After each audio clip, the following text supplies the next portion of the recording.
Alright, so this is AI5QK.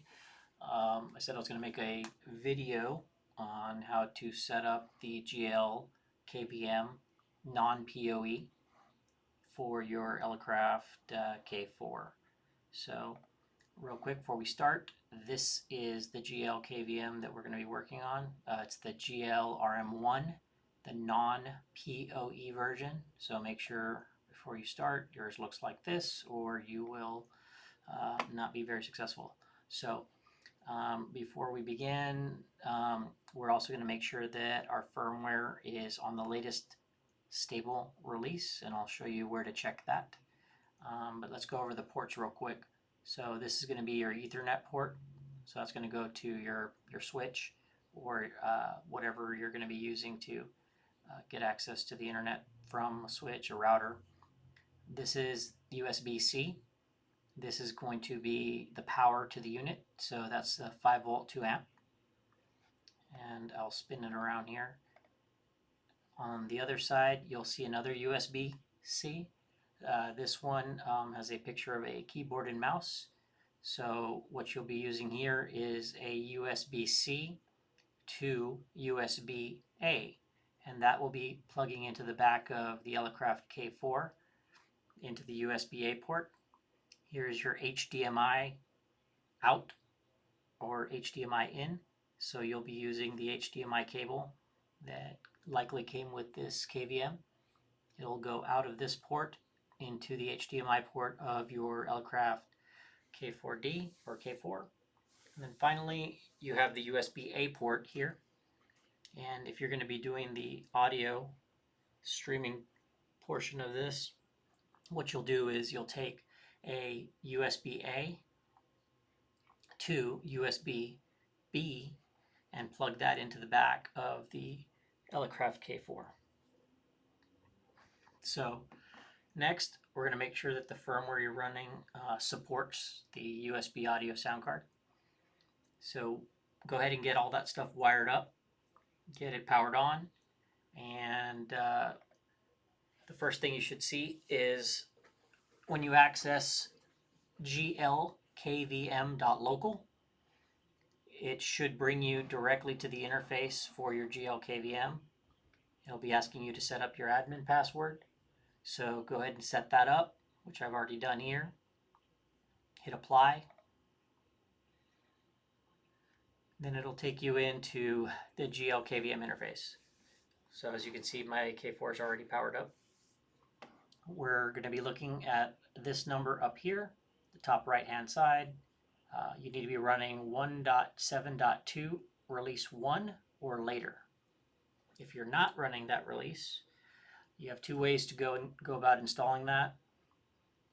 You can click the firmware upgrade button, right, and it'll bring this up, and it will show you that you have a new firmware available, and then you'll go ahead and go through the process of installing that. If not, and it is a different older version, then you'll have to do what's called the local upgrade, and that just entails you going to the GLKVM website, downloading the latest version to your computer, and dropping it, drag and dropping it into the local upgrade. So let's go ahead and assume you've already done all that.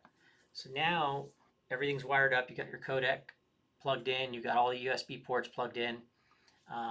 What we need to do is modify a config file on the GLKVM, so that way you can utilize the USB driver that they have incorporated for me, or I should say for us. So first things, you'll go to Toolbox, and then you'll go to Access Terminal. And what this does is it takes you to sort of the console port for your GLKVM.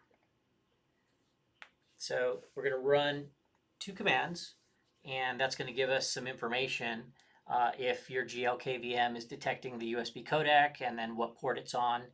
And then we're also going to run another command that shows us the current configuration of the audio section of the GLKVM. So the first command we're going to run is aplay-i. So or -L, sorry, aplay-L. And that's going to give us a list of all of the devices that the KVM detects. So starting from the top down, you can see the USB codec is detected. You can see the rock chip HDMI. So rock chip is the chipset that the GLKVM uses. A loop, and then 2 loopbacks. Okay. The most important one, and the one we care about, is this one up here. Just making sure that you see codec, USB codec, device 0, USB audio, USB audio. If we see that, then we're good. The next command you're going to run is a cat command, so it's like another show command. And what it does is it shows us the contents of the configuration that allows us to stream the audio. So I'm going to paste that into my text window here.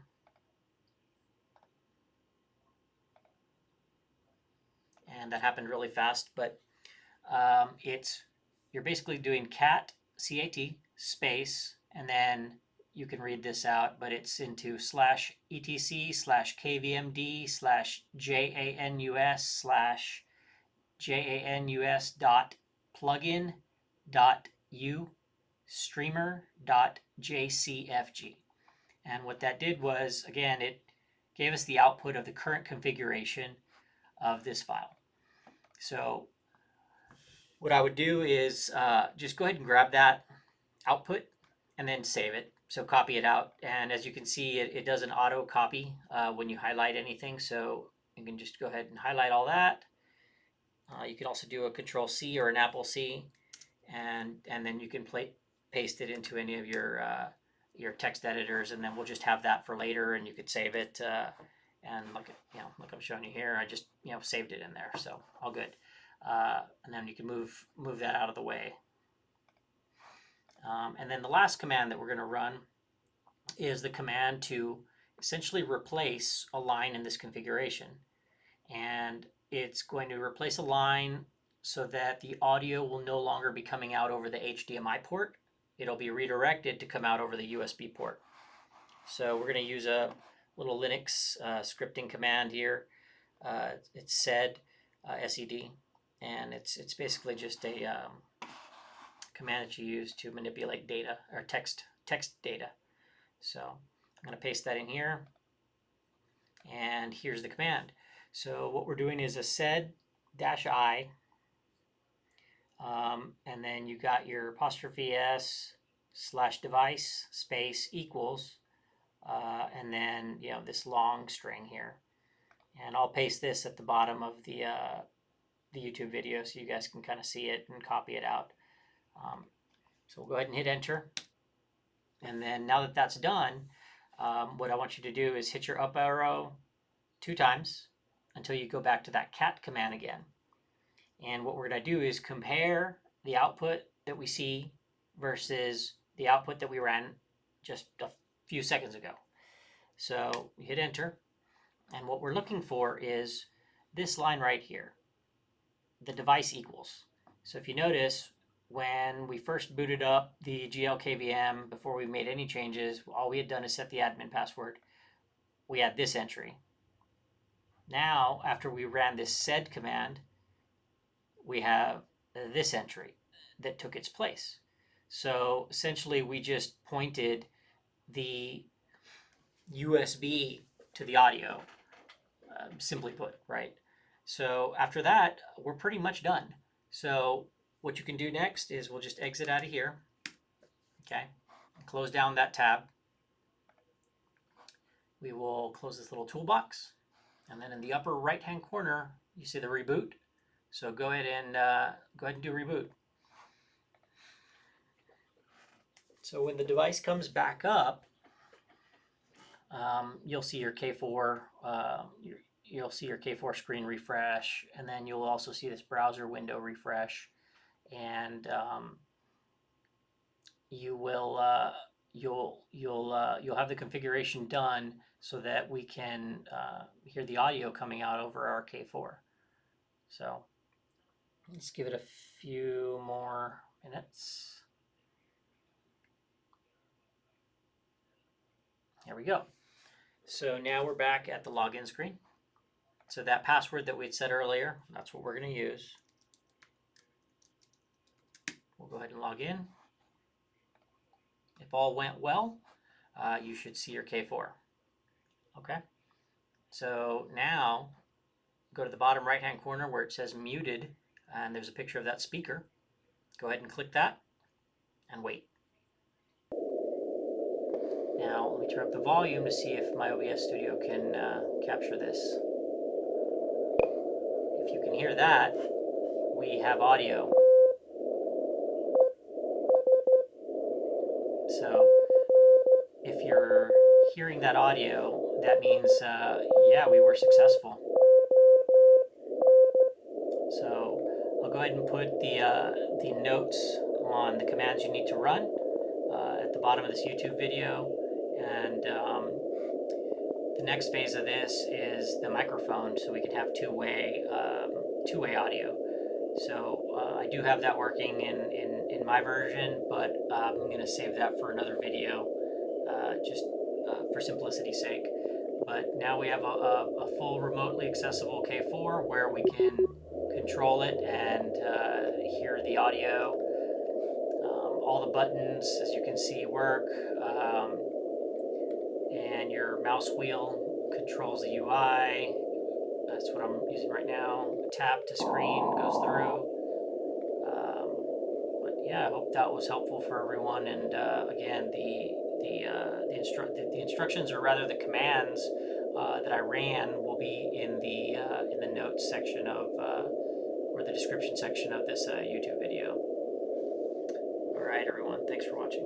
AI5QK.